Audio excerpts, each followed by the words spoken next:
सिद्धेभ्यः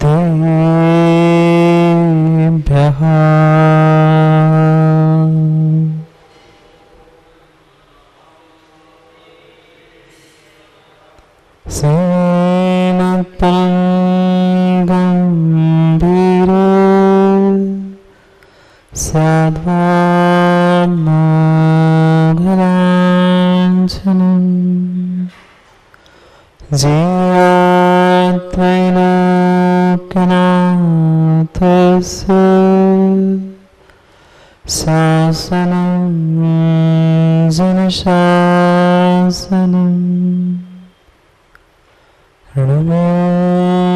ऋणसिद्धे जातं खनिधिः संसारे दश दश देवजने दश दानपे वोचे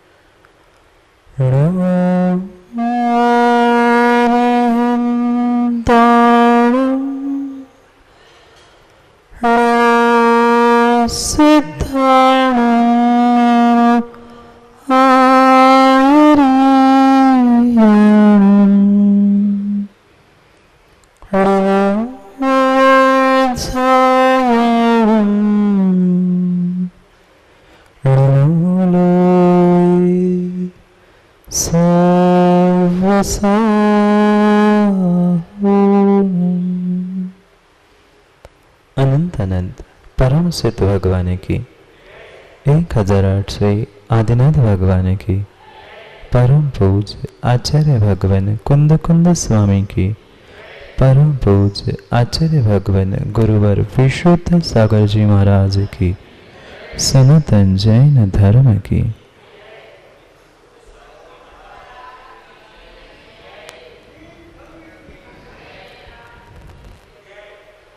अंतिम तीर्थेश वर्तमान स्वामी के शासन में हमसे विराजते और उनकी यह पावन पीयूष देशना हम सभी के लिए परम उपकारी है। अनादिकाल से हमारी आत्मा में जो जन्म जरा और मृत्यु रूपी रोग लगे हैं, उन रोगों का उपशमन करने वाली कोई परम औषधि है तो वह एकमात्र यह जिनवाणी। भव्यात्मा, क्या आप दोगे मेरा साथ? निहाल चंद जी, क्या आप दोगे मेरा साथ?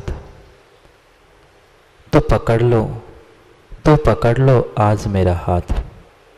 पर बाह्य जगत पर मारनी होगी लात, तभी पकड़ पाएंगे अभ्यंतर लोक का पाथ।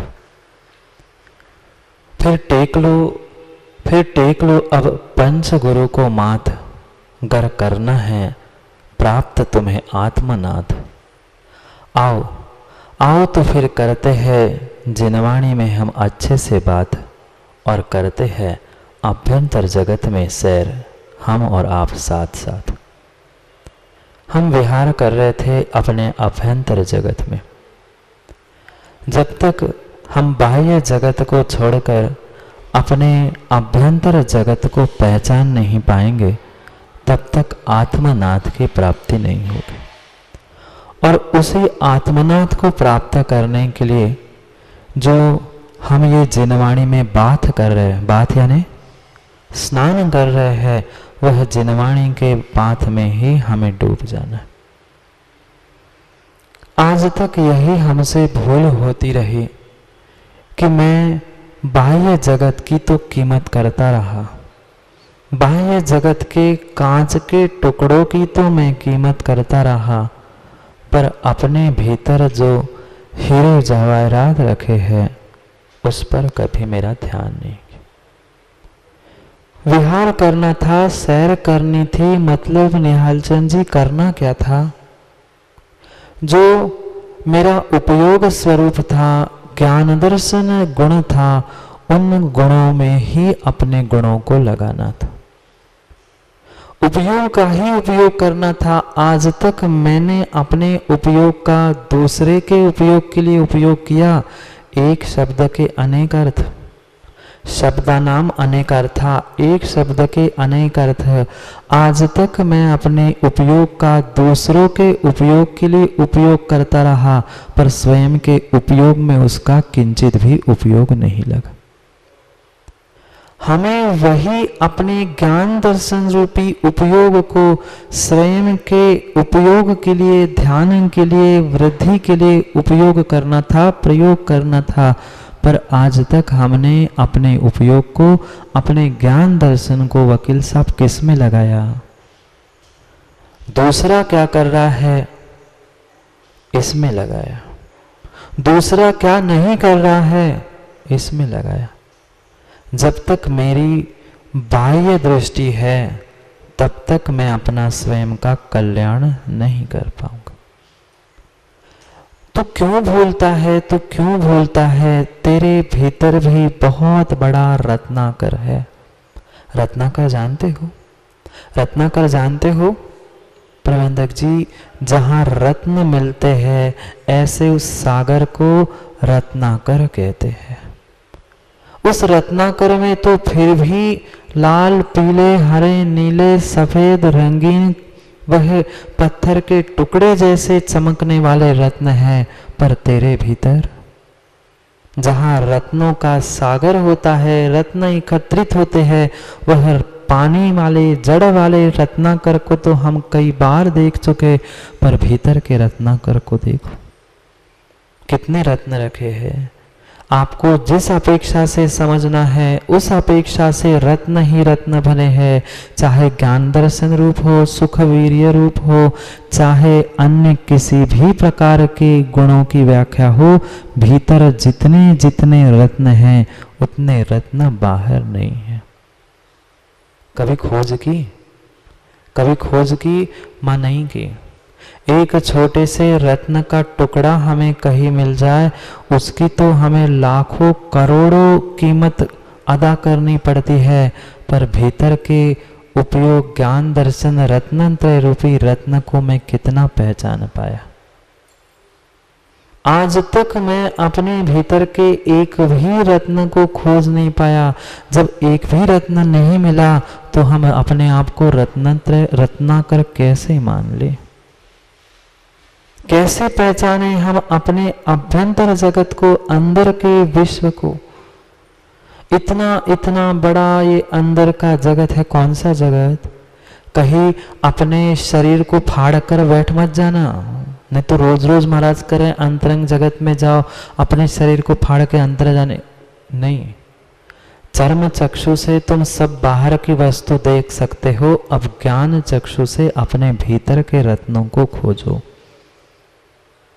चर्म चक्षु भले ही, ये चर्म चक्षु और भीतर का ज्ञान चक्षु, बाहर का चर्म चक्षु भले ही बंद हो पर भीतर का अगर ज्ञान चक्षु खुला है तो मेरे लिए मोक्ष का द्वार खुला है, और बाहर का अगर चर्म चक्षु खुला है, भीतर का ज्ञान चक्षु बंद है, तो मोक्ष का दरवाजा बंद है। कितनी ही 2 नहीं 4 आंखें लगा लेना, उससे काम नहीं होगा।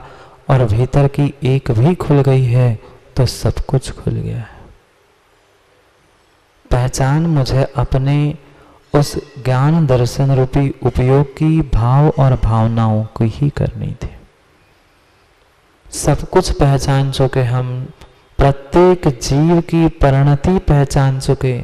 कौन मायाचारी से जीता है, कौन मान में जीता है, ये सब कुछ हम बहुत अच्छे से समझ चुके। पर मां, मैं कैसे जीता हूं? मैं मतलब मैं नहीं, मैं मतलब मैं स्वयं में कैसे जीता हूं? मेरा ध्यान, मेरा उपयोग किसकी तरफ है, मैं आज तक नहीं खोज पाया। कितना अच्छा निहाल चंद जी, आप अभी काव्य पढ़ रहे थे। मंच पे खड़े होकर माइक संभाल लेना बहुत बहुत बहुत आसान है, पर स्वयं के भीतर में जो चित्तगत मंच है, ये तो लकड़ी का, पाषाण का मंच है, यहाँ तो तुम माइक से दूसरे को सुना सकते हो, पर जो भीतर का चित्त का मंच है उसका संचालन किया संयोजक जी, त्यागी व्रती संयोजक जी। हम दूसरे के मंच का तो संयोजन करते हैं, पर अपने चित्त के, अपने परिणामों के छोटे से मंच का कभी संचालन किया? नहीं कर पाए, नहीं कर पाए। जब तक हम अपने मनगत उन परिणामोंगत छोटे से उन मंच का संचालन नहीं करेंगे, तब तक भीतर के विश्व में प्रवेश संभव नहीं है। क्या है भीतर का विश्व? किसे बार बार मैं कह रहा हूं कि विहार करो, समझो, अन्य कुछ नहीं है, मेरे स्वयं के परिणाम, मेरे स्वयं की ज्ञान की परिणति। किसके लिए प्रयोग किया मैंने अपने ज्ञान का? कभी किसी अच्छे भाव भावनाओं के लिए नहीं किया। ये भी निर्णय हमें यहाँ से करके ही उठना होगा कि बिना भाव भावनाओं के कोई भी वस्तु की प्राप्ति संभव नहीं है। किंचित भी वस्तु की प्राप्ति संभव नहीं है। घर में माँ कोई सामग्री भी आती है क्या? बाजार में कोई नई सामग्री दिखती है, घर में कब आती है? क्या अचानक जाके वस्तु उठा के घर लाते हो? नहीं लाते। 2 दिन, 4 दिन, 8 दिन जब बाजार में वह वस्तु रोज रोज आपके आंखों में झलकती है, फिर आप कभी अपने पर्स को, अपने जेब को टटोलते हो कि हाँ, क्या ये मेरे बजट में है? ये 8-10 दिन जो हमने उस वस्तु को प्राप्त करने के भाव भाए थे, भावनाएं भाई थी, उन भाव भावनाओं से हमने उस वस्तु को प्राप्त करने का पुरुषार्थ किया। समझना, वस्तु की प्राप्ति कैसे हुई? लौकिक जगत में भी, घर परिवार बाजार में भी वस्तु कुछ हम खरीदना चाहते हैं, उस वस्तु को प्राप्त करने के लिए कई दिन, कई महीनों तक भावना भानी पड़ी। नहीं भाते? वस्तु जितनी कीमती होगी, 2, 5, 10, 20 रुपए की वस्तु के लिए सोचना नहीं पड़ता, पर वही लाख करोड़ की अगर कोई वस्तु है तो कितने दिन से सोचना पड़ता है? वकील साहब, नहीं सोचना पड़ता। तैयारी बाद में होती है, पहले मन को तैयार करना पड़ता है। पैसे नहीं भी हो, हम कर्जा लेके लेंगे, किसी से उधार मांग के लेंगे, पर उसके पहले हमें अपने मन को बनाना पड़ता है, नहीं, ये अमुक वस्तु तो मुझे लेनी है।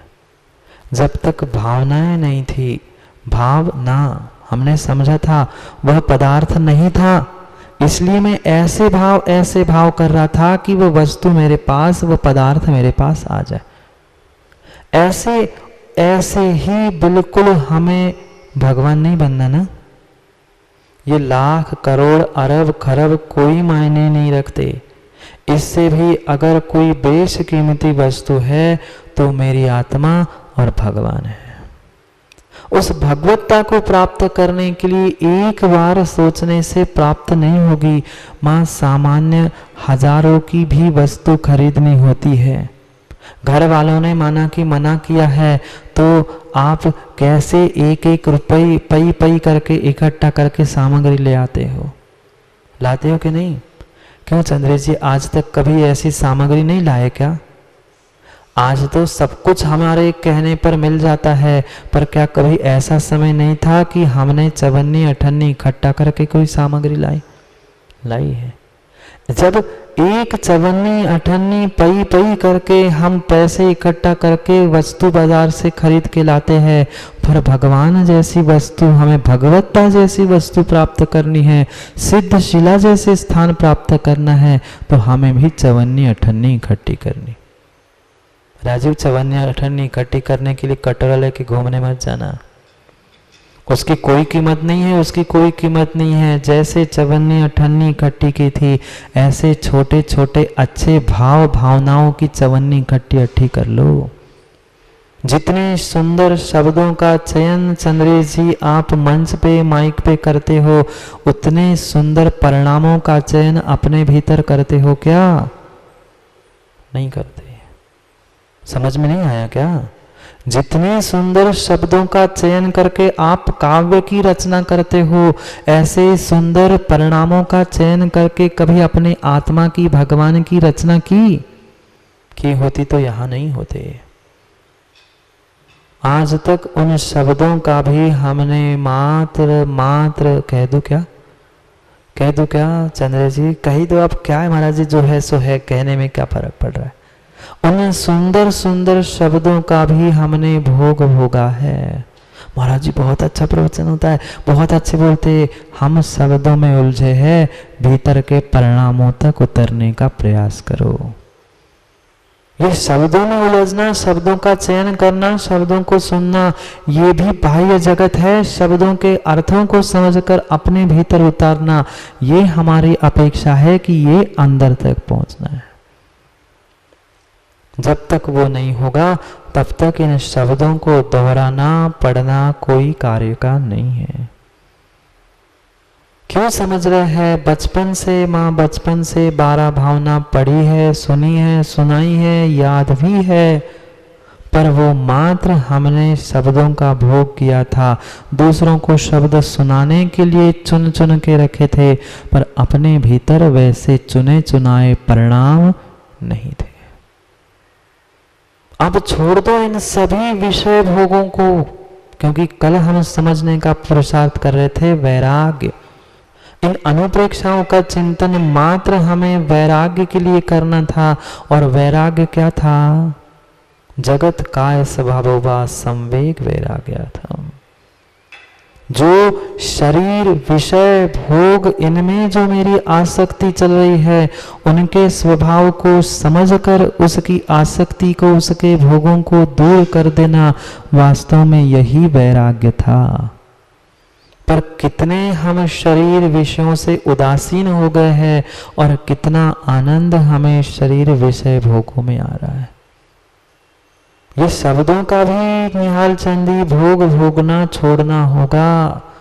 मैं बहुत बुरा नहीं मानना, मैं बहुत अच्छा काव्य लिखता हूँ, कोई मेरी प्रशंसा करे कि मैं बहुत अच्छा प्रवचन करता हूँ, ये बहुत अच्छा जो सुनने के भाव है, वह भी हमारा भोग ही चल रहा है।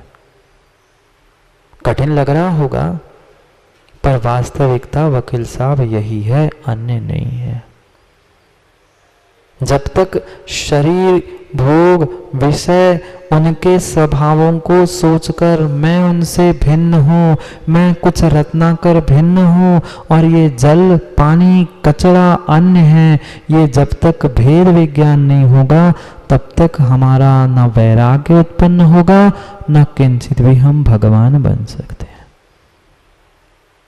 इसलिए पहचान करो। बहुत सुंदर सुंदर परिभाषा आचार्यों ने लिखी है। शरीराणाम स्वभावानाम चिंतनम अनुप्रेक्षा। शरीर आदि के निमित्त से प्रत्येक वस्तु के स्वभाव का चिंतन करना, उसी का नाम अनुप्रेक्षा है। किसके किसके स्वभाव का? संसार में जितनी जितनी वस्तुएं हैं, शरीर से लेकर, शरीर तो बिल्कुल मेरे पास में है, उस शरीर से लेकर जगत की प्रत्येक वस्तु के बारे में सर्वांगीण चिंतन करना कि ऐसा क्यों, ऐसा कैसा, उस चिंतन का नाम ही अनुप्रेक्षा है। मुहुर मुहुर चिंतनम अनुप्रेक्षा। बार बार चिंतन करना अनुप्रेक्षा है। अनुभूति के साथ ज्ञान करना, इसका भी नाम अनुप्रेक्षा है। ज्ञान की कमी है क्या? ज्ञान की वकील साहब कमी है क्या?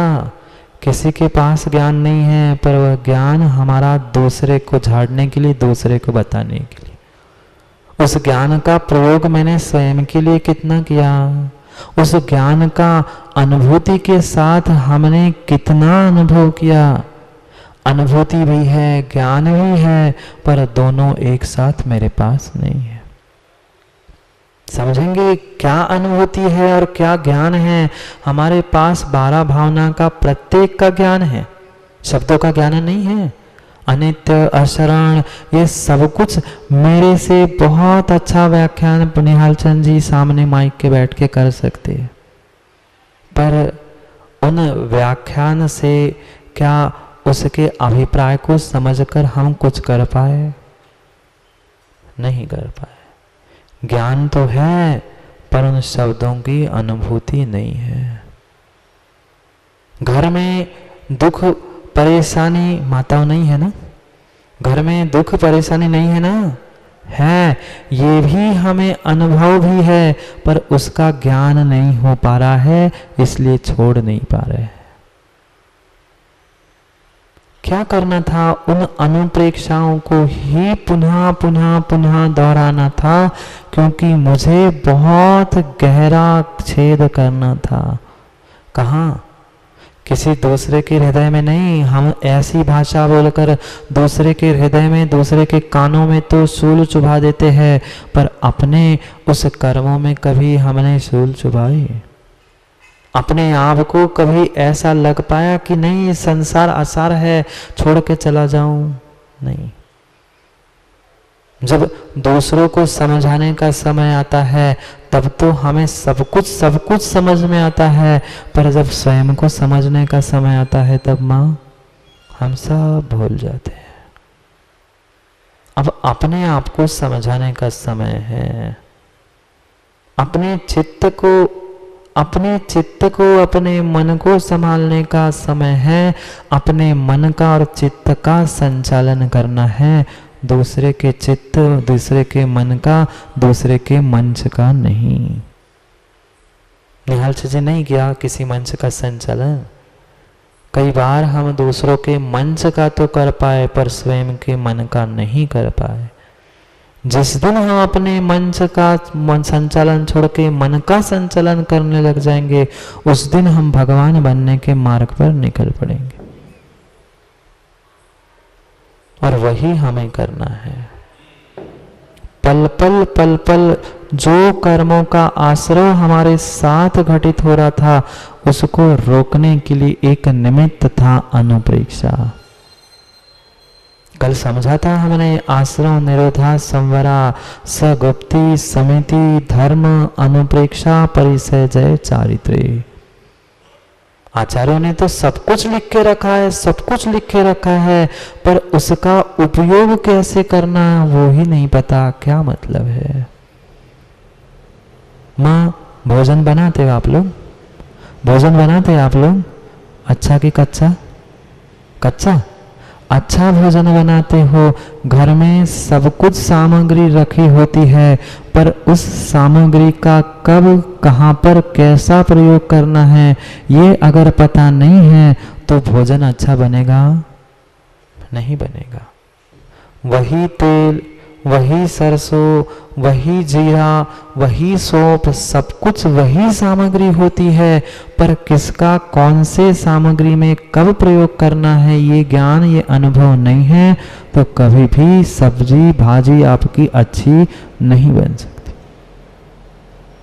नहीं बन सकती। इसलिए हमें उन साधनों का जो ये 12 स्थान बताए गए हैं, मिल गया क्या गेंदालाल जी?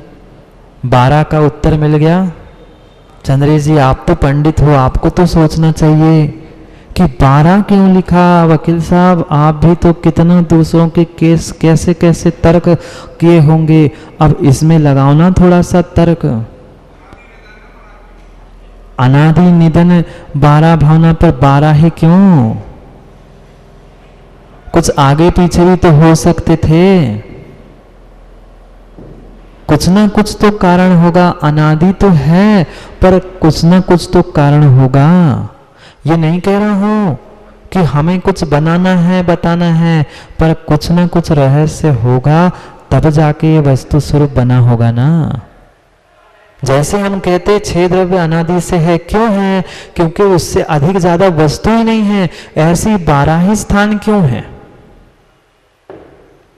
वस्तु स्वरूप तो एक ही है।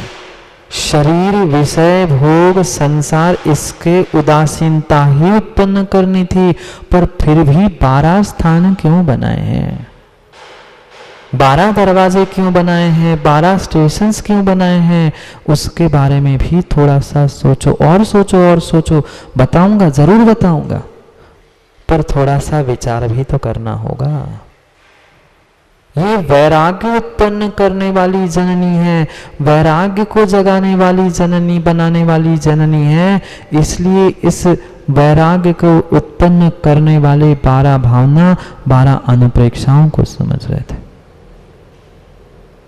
जो वस्तु मेरे पास नहीं है, जो भाव मेरे पास नहीं है, उस वस्तु और भाव भावनाओं को प्राप्त करने की भूमिका ही ये 12 भावना, 12 अनुप्रेक्षा और 12 चिंतन है। ये तो हमारे समझ में आ गया, भाव, भावना, चिंतन, अनुप्रेक्षा। पर 12 क्यों?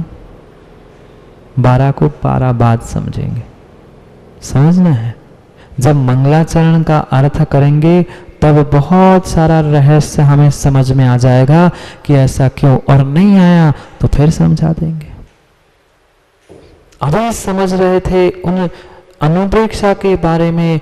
हमें सब कुछ सामने दिखता है, हम जानते हैं, पर क्या करें, हम मान नहीं पा रहे। क्यों नहीं मान पा रहे?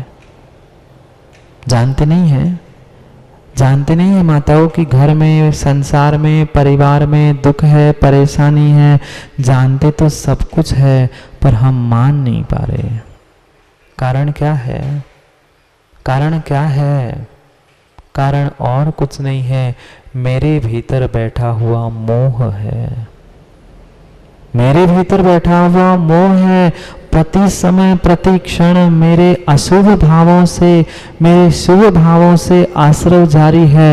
ये क्या हमें नहीं पता?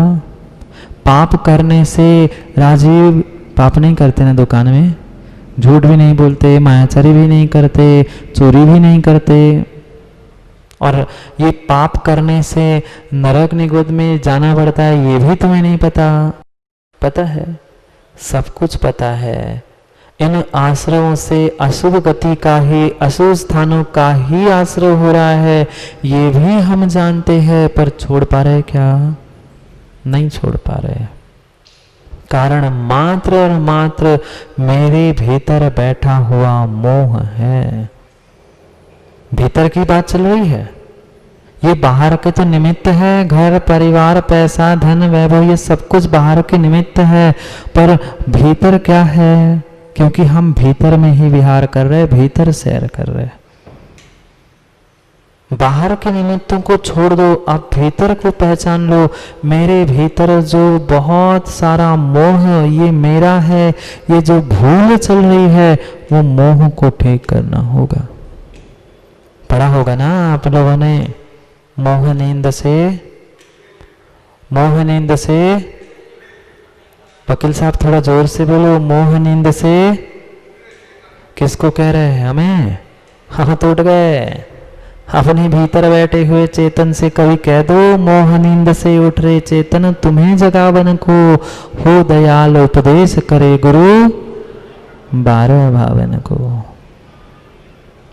अगर गुरु में भीतर दया नहीं होती, करुणा नहीं होती, तो अपना कार्य छोड़कर आपको मोह नींद से उठाने का प्रयास क्यों करते?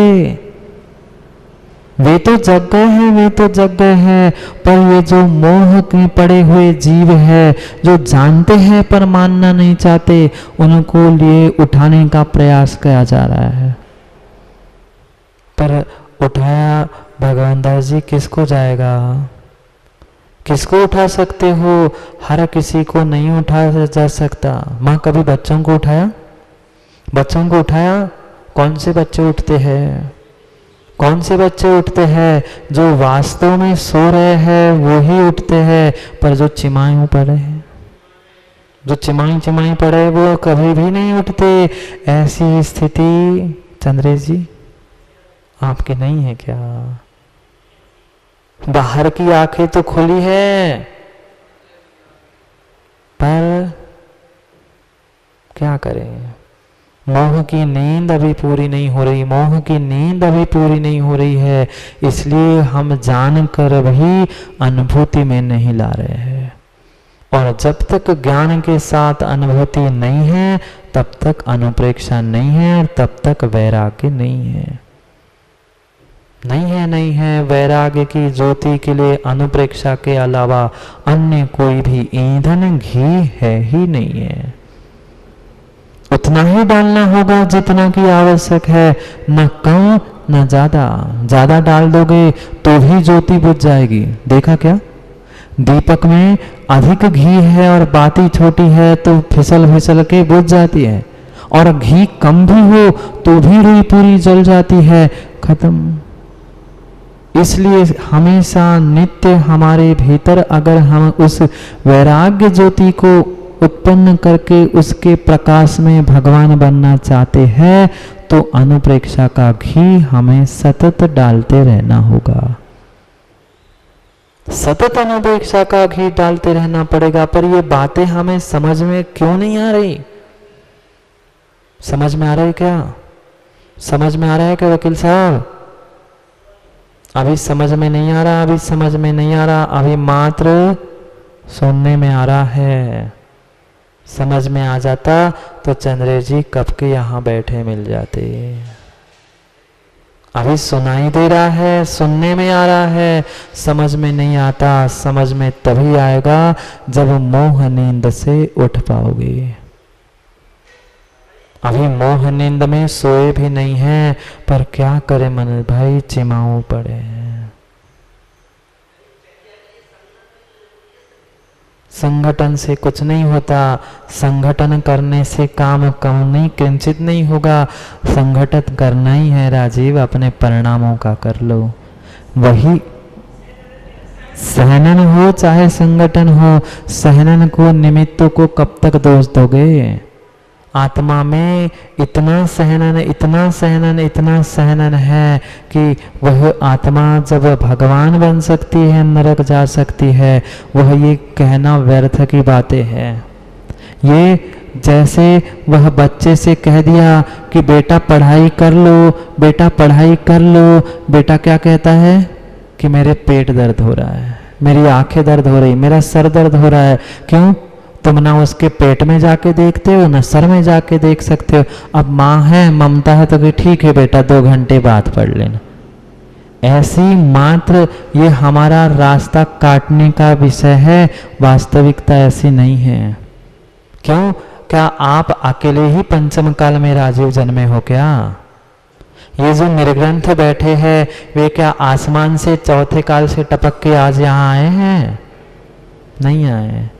भले ही भगवत्ता प्राप्त करने के लिए, उस स्थान तक पहुंचने के लिए हमारी योग्यता भले नहीं है, पर क्या मोक्ष मार्ग में चलने की योग्यता नहीं है? फिर क्या आचार्यों ने पंचम काल में मोक्ष मार्ग होता है ये क्या झूठा लिख दिया? भूल मत करना, भूल मत करना निहाल चंद जी। अगर ये आप मान रहे हो कि पंचम काल में मोक्ष मार्ग नहीं है, मोक्ष नहीं है ये स्वीकार है, पर मोक्ष मार्ग नहीं है, साधु नहीं है, साधु नहीं बन सकते, उत्तम नहीं हो सकता, भावलिंगी नहीं हो सकते, ऐसा अगर सोच रहे हो तो आपसे बड़ा मिथ्या दृष्टि कोई नहीं है। खोल के देख लेना, कुंद कुंद स्वामी को ही, उनको ही मानते हो तो उनको ही खोल के देख लेना। अष्टपहुड़ में स्पष्ट लिखा है, बरहे दुस्सम याले, भरत क्षेत्र में दुस्सम काल में भी सच्चे भावलिंगी मुनिराज होते हैं। वे बिना सहनन के बने क्या? भगवान बनने का सहनन नहीं है, उत्तम सहनन नहीं है, मान लिया, स्वीकार है, पर मोक्ष मार्ग का तो सहनन है। इतना तो हमारे पास है ही और हमें उसे ही प्राप्त करना है। मत बनो भगवान, मत बनो भगवान, पर भगवान बनने के मार्ग पर तो निकल पड़ो।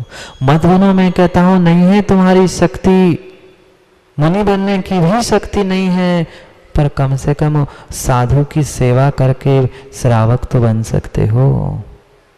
मुनि की सेवा करने वाले श्रावक तो बन सकते हो, मुनि की निंदा करने वाले श्रावक क्यों बन रहे हो? मुनि की साधना में विघ्न डालने वाले श्रावक क्यों बन रहे हो? श्रावक ही बनना है ना, तो अच्छे श्रावक ही बन जाओ ना, मत बनो साधु। पर बात वही कही जाएगी। एक बात पूछ लो क्या राजीव, दुकानदारी करते हो ना? दुकान में क्या बेचते हो? दुकान में क्या बेचते हो? मुझे पता है, फिर भी पूछ रहा हूँ। कोई ग्राहक आता है तो सबसे पहले 100 रुपए की साड़ी दिखाते हो ना? सबसे पहले 100 रुपए की साड़ी दिखाते हो कि 500 रुपए की साड़ी दिखाते हो? कोई भी दुकानदार होता है वह अपनी दुकान की सबसे अच्छी वस्तु पहले दिखाता है, फिर जब समझ में आता है कि उसकी इतनी औकात नहीं है, वो इतनी अच्छी साड़ी नहीं ले सकता, फिर उसे हाँ 300 की भी है, हाँ 200 की भी है, 200 की भी नहीं, फिर 100 की भी है। पर सबसे पहले कोई भी ग्राहक 100 की वस्तु नहीं दिखाता, पहले 500 की और सबसे आखिरी 100 की। ऐसे ही हमारे आचार्य महाराज कह रहे, अरे उत्तम तो यही है कि तुम मुनिराज बनो, अरहंत बनो, सिद्ध बनो, वो नहीं बन पा रहे हो, ठीक है, अब 100 की साड़ी सामान्य सम्यक दृष्टि श्रावक ही बन जाओ, कुछ नहीं बन पाओ तो। पर श्रावक बनने के लिए भी हमें वैराग्य प्राप्त करना पड़ेगा। निहाल चंद जी श्रावक बन गए क्या? अभी वो श्रावक नहीं है। जो व्रतधारी होता है वही श्रावक है। हम श्रद्धावान सम्यक दृष्टि तो फिर भी कहलाए, पर श्रावक व्रत के बाद ही है। आलू प्याज तो छोड़ नहीं पा रहे हैं, मंदिर में आते आते अपना श्रृंगार करके दर्पण को देखे बिना तो आ नहीं पा रहे हैं। इसमें कौन सी सहनन की बात है राजू, बोलो ना। इसमें सहनन चाहिए? रात्रि भोजन नहीं छोड़ पा रहे, आलू प्याज नहीं छोड़ पा रहे, आपकी नहीं कह रहा हूं, सहनन की बात की सामान्य चर्चा चल रही है। जब आलू प्याज जैसी वस्तु अभक्ष नहीं छोड़ पा रहे, रात्रि भोजन नहीं छोड़ पा रहे हैं, शरीर का श्रृंगार, परफ्यूम, डिओ, पाउडर, क्रीम ये तो छोड़ नहीं पा रहे हैं, और फिर दीक्षा की और सैनन की बात क्या करना। ये वैराग्य है, ये भी वैराग्य है। जो जो शरीर, विषय, भोग, जगत के स्वभावों को समझकर उनका जैसा स्वरूप है उनका वैसा चिंतन कर उनसे दूर हो जाना, इसी का नाम वैराग्य है। क्यों हम अभ्यंतर जगत की बात कर रहे हैं? क्यों अपनी भाव भावनाओं को समझने का प्रयास कर रहे हैं? हमें यही समझना है कि मैं इन सभी से कैसा भिन्न हूं। पहले अत्यंत भिन्न वस्तु से दूर हो जाओ, फिर ये शरीर से भी दूर हो जाओ। दूर होने का मतलब कहीं आत्मा को निकाल के बाहर नहीं करना, भावों से, परिणामों से।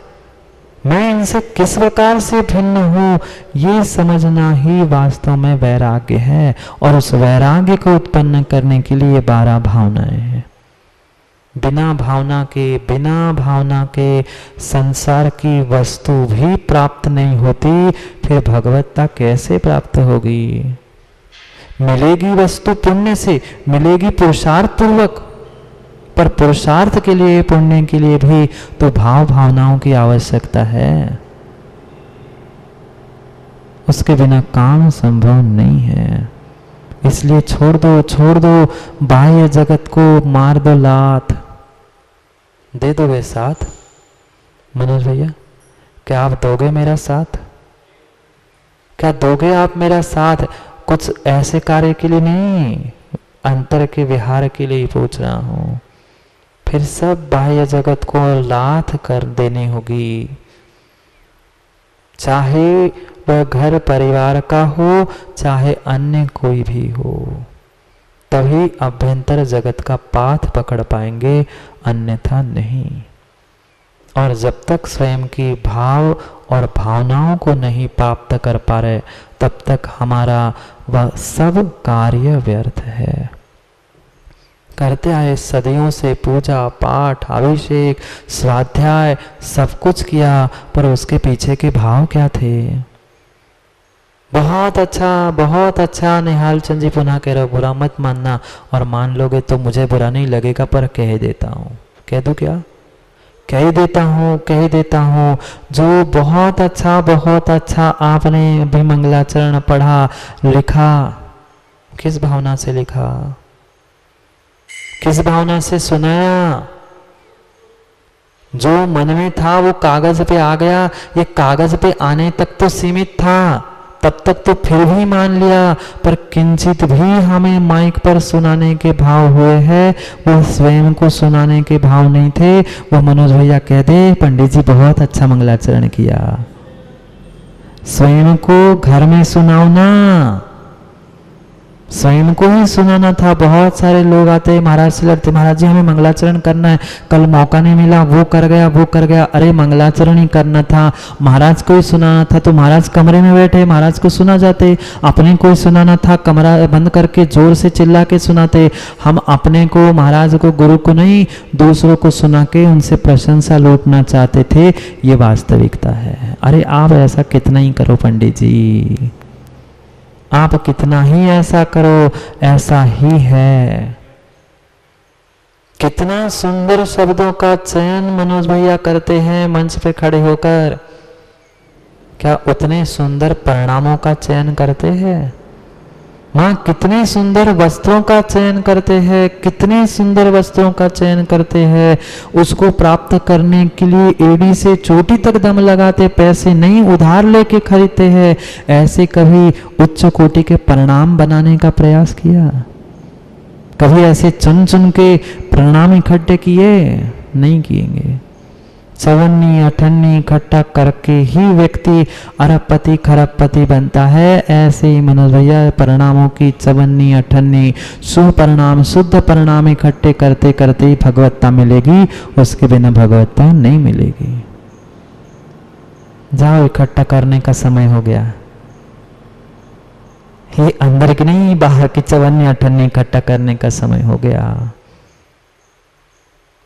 विचार करो, आज तक कहाँ हम भूल करते रहे। नमस्कार करना है, मंगलाचरण करना है, प्रारंभ ही नहीं कर पा रहे। रोज सोचते क्या करे, समय सीमा भी अपनी कम हो गई है और समय देर से भी शुरू होता है। हाँ माँ, जितनी कैन आपकी उतना ही तो दे पाऊंगा मैं दूध, मेरी क्या गलती है? मैं तो अथाह उठाने तैयार हूँ, पर कैन ही आपकी 2 लीटर की 5 लीटर कहाँ से मिलेगा निहाल चंद जी? कैन बड़ी कर लो, पुण्य बढ़ा लो, समय भी बढ़ जाएगा। समझना है समय को। कुंद कुंद स्वामी के उस ग्रंथ के मंगलाचरण को प्रारंभ करना है। रोज सोचता हूँ करूं करूं, पर पहले ही समय हो जाता है। क्या करें? करेंगे कल, कल नहीं परसों। कल नहीं करना है। कल नई बस्ती में महाराज के पास जाएंगे और परसों पुनः हम उस मंगलाचरण के साथ ग्रंथ का प्रारंभ करेंगे। बहुत रहस्यपूर्ण शब्दों का भी चयन कुंद कुंद स्वामी ने किया है और उन शब्दों के रहस्य, शब्द, भाव सब कुछ समझ, एक एक शब्द पर चर्चा करना है। श्लोक तो पढ़ लिए निहाल चंद जी, वो शब्द के अर्थ भी आपको मिल जाएंगे, पर ऐसे ऐसे गूढ़ अर्थों को समझना है जो अर्थ वहां लिखे नहीं मिलेंगे। मिले क्या आज तक कभी इतने भाव, भावना और अनुपेक्षा पर आपको विचार? लगभग 3-4 दिन से हम मात्र उन भाव, भावना, अनुपेक्षा आदि पर ही चिंतन कर रहे थे। इसलिए कर रहे थे क्योंकि बार बार जब तक चोट नहीं होगी तब तक कोई भी पत्थर नहीं टूटता। एक सामान्य पत्थर के भगवान बनाने के लिए, प्रतिमा बनाने के लिए भी कभी देखा आपने? जाके देखना जयपुर में, कभी उसके मस्तिष्क पर बैठकर कभी उल्टा कभी सीधा करते पत्थर पर कितना कितना ठोकता है। पहले बड़े पत्थर को बड़े हथौड़े से, फिर जैसे ही भगवान बनते आते हैं छोटे छोटे हथौड़े से बार बार चोट करता है। ऐसे जो विषय कषाय है, संसार भोग है, उन पे धीरे पहले हमें जोर से और बाद में धीरे धीरे चोट करनी है। दूसरे पे चोट नहीं करनी। नहीं तो महाराज ने कहा चोट करनी, पहुंच गए दूसरे पे चोट करने। दूसरे नहीं, अपने कर्मों पे, अपने खोटे परिणामों पे हमें चोट कर। समय हो गया, कल करेंगे, कल नहीं परसों पुनः करेंगे। समय पर समय की व्याख्या कुंद कुंद स्वामी जो रहस्यपूर्ण 12 भावनाओं का वर्णन किया है उसको ही समझना है।